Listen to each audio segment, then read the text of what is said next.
తోసిన కాడికి కేరళ బాధితులకు నేను కూడా సాయం చేద్దాం అనుకున్నా. అరే ఎవరికో ఇచ్చుడు ఎందుకు, డైరెక్ట్గా నేను కూడా కేరళ సీఎం రిలీఫ్ ఫండ్ అకౌంట్కి పంపిద్దాం అనుకున్నా.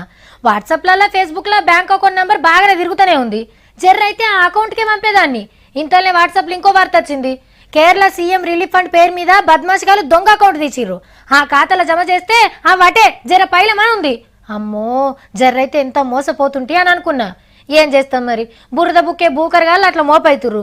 అవే కాదులా గిసొంటివి కూడా జోరుగా తిరుగుతున్నాయి. ఏహే ఎక్కడిది, కేరళ వరదల కంటే జోరుగున్నాయి ఫేక్ ముచ్చట్లు. నష్టాలకెళ్ళి సురువు చేస్తే సాయం దాకా ఉద్దర ముచ్చట్లతోని ఊపేస్తుండ్రు సోషల్ మీడియాను. అగగో వరదలకు బిల్డింగ్ ఎట్లా కూలిందో అని ఈ వీడియో చక్కర్లు కొట్టిస్తుండ్రు. కానీ ఇది 12 రోజుల కిందట బెంగాల్ రాష్ట్రంలో కూలింది. అప్పుడు తీన్మార్ల సుత చూపించినాం.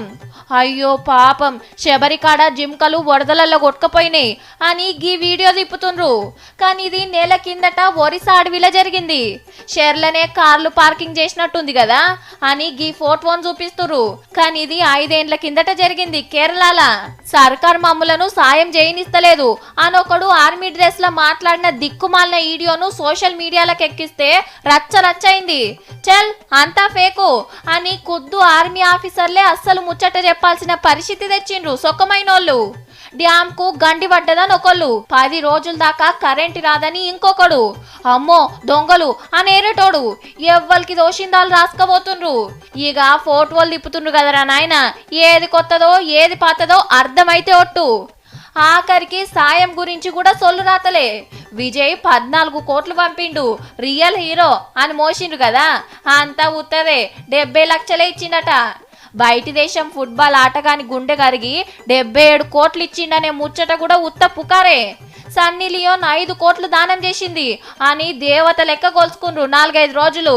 కానీ అమ్మగారు ఏ కానా ఇచ్చింది లేదు ఇప్పటిదాకా. మా హీరో ఇంత ఇచ్చిండు, మీ హీరో గంటే ఇచ్చిండా అని ఎవ్వరు కాలే లెక్కలు రాసి బట్టలు చింపుకుంటారు అభిమానులు.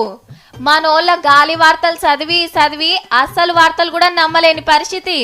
దుబాయ్ రాజు 700 కోట్లు ఇస్తే ఏహే ఇది కూడా ఫేకే కావచ్చు అనుకుండ్రు చాలా మంది.